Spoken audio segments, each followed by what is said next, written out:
Kalau itu sudah bisa kita hidupkan, baru ya orang-orang yang taat kepada Allah dan kepada Rasulnya, wa yakhshallah, muncul tuh dari itu takut kepada Allah Subhanahu wa ta'ala. Nah sekarang menjadi masalah, ente mau taat kalau nggak ada ilmu gimana caranya? Paham ente? Ente mau taat kalau nggak ada ilmu bagaimana caranya? Ente mau cinta sama Nabi, mau ikutin Nabi, mau taat sama Nabi, tapi nggak tahu cara wudhunya Nabi bagaimana, cara sholatnya Nabi seperti apa. Ente nggak tahu, begitu ya? Tanpa ada ilmu nggak bisa ente taat. Dasarnya adalah ilmu. Bisa dipahami? Tadi innama yakhshallaha min ibadihil ulama, kembalinya ke situ. Wa yakhshallaha, buah hasil dari ilmu dan bentuk ketaatan yang dilakukannya kepada Allah dan Rasulullah, baru dia bisa takut kepada Allah Ta'ala. Kalau udah takut, wa yattaqhi, pasti dia takwa kepada Allah. Takwanya haqqa tuqatih, dengan sebenar-benarnya takwa kepada Allah. Allah berikan jaminan kepada orang-orang tersebut, ulaika humul faizun, mereka lah orang-orang yang beruntung. Begitu tuh. Tadi kita ngomongin umur aja kayak kita jauh jadi orang beruntung ya. Habis para umur kita habis buat tidur, buat makan, buat main, buat apa aja. Kan kayak begitu. Ibadah kita, waduh jauh deh. Subuh 5 menit, zuhur 5 menit, asar 5 menit, maghrib 5 menit, isya 5 menit. Udah berapa itu? 25 menit. Anggap dah top, paling topnya 1 jam dah. Sehari semalam buat sembahyang 5 waktu habis cuma 1 jam. Terus 23 jam ngapain?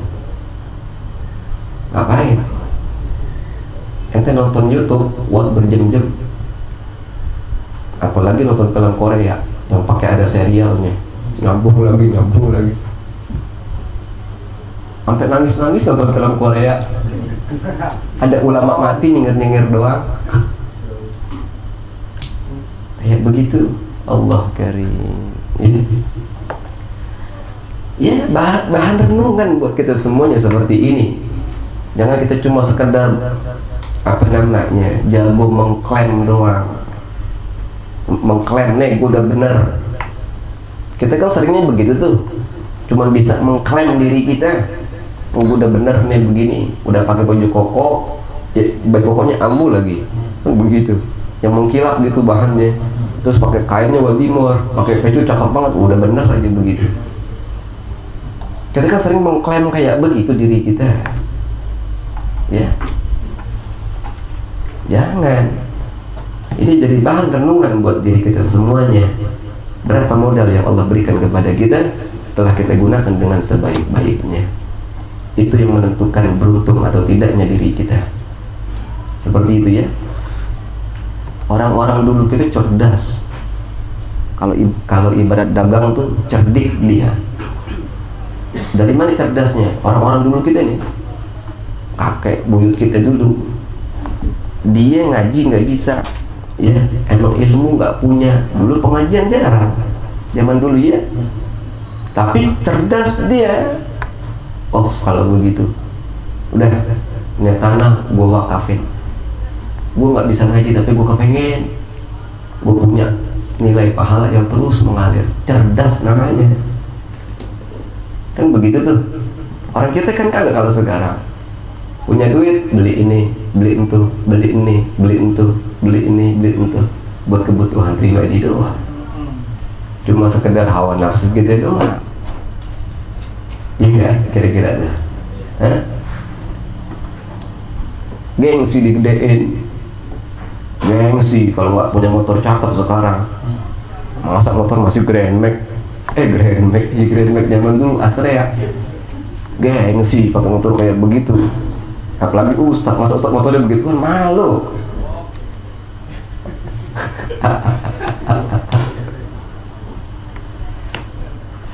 Ya Allah ya Karim, akhir zaman kita hidup di zaman yang seperti ini.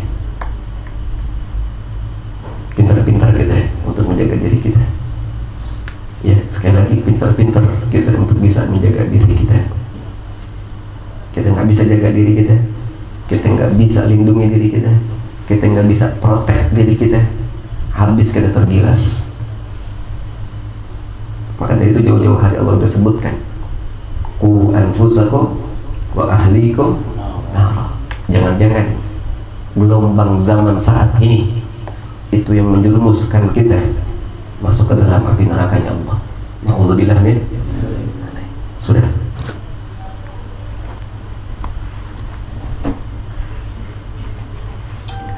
Wa syurbul khamri, minum arak, termasuk maksiatnya perut. Ya. Wa haddu syaribi, adapun hadnya hukuman. Had itu hukuman. Adapun hukumannya asyaribi, orang yang mabuk, orang yang meminum minuman yang diharamkan oleh Allah Ta'ala. Orang yang mabuk, apa hadnya? Arba'una jildatan, dijilid sebanyak 40 kali, dicambuk sebanyak 40 kali. Orang yang mabuk hukumannya di dalam hukum Islam, ya, dicambuk sebanyak 40 kali. Lil hurri, bagi dia orang yang merdeka. Wa nisfuha lirraqiqi, dan separuhnya cuma 20 cambukan. Bagi siapa? Bagi mereka adalah yang menjadi budak. Bagi seorang budak hukumannya lebih ringan. Ya. Walil imami az-ziyadatu ta'ziran, bagi imam, bagi seorang pemimpin di dalam satu negeri yang memiliki daulah Islamiyah, ya, negeri yang memiliki azas keislaman yang berdasarkan syariat Islam, itu boleh dipersilahkan az-ziyadah untuk memberikan tambahan hukuman, ya, ta'ziran, sebagai bentuk ta'zir. Ta'zir itu kecaman, ya, sebagai ancaman, biar dia kapok, biar dia jerak, begitu. Boleh diberikan tambahan hukumannya, gitu. Wa minha, dan juga sebagian dari maksiatnya perut, aklu kulli muskirin, memakan sesuatu yang memabukkan, memakan sesuatu yang menyebabkan diri kita mabuk, apapun itu. Lem aibon diisap-isap begitu, ya,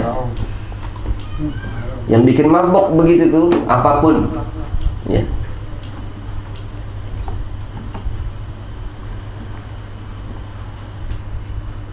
Kemudian wakul najisin, dan setiap yang najis, memakan sesuatu yang najis, haram hukumnya. Termasuk min ma'asul batni, memakan yang najis, yang dihukumi najis, itu nggak boleh kita makan. Wa mustaqdharin, dan yang menjijikkan, dan yang menjijikkan, hal-hal yang pada umumnya, ini berbicara ghalibnya nanti, pada umumnya dalam suatu negeri hal ini menjijikkan, nah itu nggak boleh dimakan, haram. Begitu ya. Wa aklu malil yatimi, dan memakan harta anak yatim, memakan harta anak yatim. Wal awqafi, dan wakaf, memakan harta wakaf, nggak boleh. Ala khilafi ma syurital waqifu, dia memakan harta wakaf tersebut yang melanggar, khilaf, yang menyalahi artinya, yang melanggar apa-apa yang disyaratkan oleh si wakif atau orang yang mewakafkan, ya. Semisalnya, contoh, ada si A, dia mewakafkan tanah, ini tanah diwakafkan untuk misalnya madrasah, atau untuk musholla, atau untuk masjid, diwakafkan itu tanah, anggap misalnya 1000 meter, ya. Nah, dia ada si B dijadikan nazir. Nazir itu penanggung jawab dari wakaf tersebut, orang yang mengelola dari wakaf tersebut. Nah, dipersilahkan dia untuk mengelola apapun yang dia ingin kerjakan, yang ingin dia lakukan, tapi tujuannya untuk limaslahatil ummah, untuk kemaslahatan umat. Wakaf itu nanti kembalinya kepada umat, bukan punya pribadi. Kalau udah jatuh wakaf itu udah milik umat. Jadi nggak ada istilah tuh wakaf engkong gue tuh gitu, nggak ada. Kalau masih engkong gue berarti masih punya pribadi namanya. Gue ini ahli warisnya. Lah, kok wakaf jadi ahli waris? Lo tahu nggak tuh masjid itu? Ini gue ahli warisnya nih. Begitu. Lucu jadi kayak begitu. Ya. Nggak ada kayak begitu. Kalau udah wakaf jatuhnya udah udah untuk umum, limaslahatil ummah. Seperti itu. Nah, semisalnya tadi si wakif, orang yang memberikan wakaf itu dia memberikan syarat, boleh ente kelola.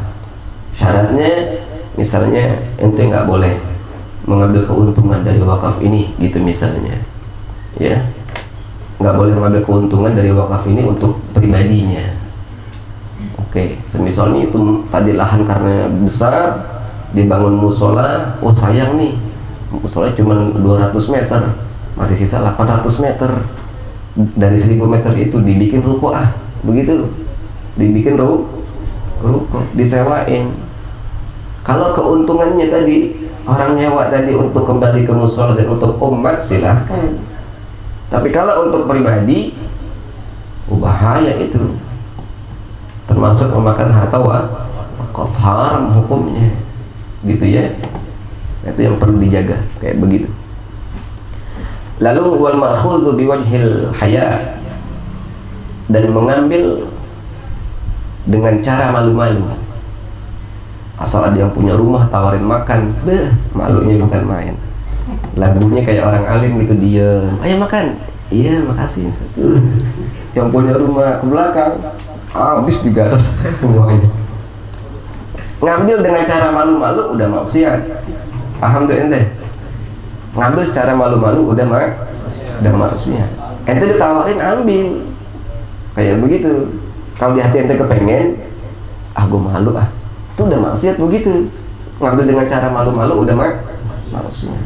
Ambil sudah, gitu. Kalau ditawarin dan hati ente kepengen, tapi tetap ada adabnya, tetap pakai adab.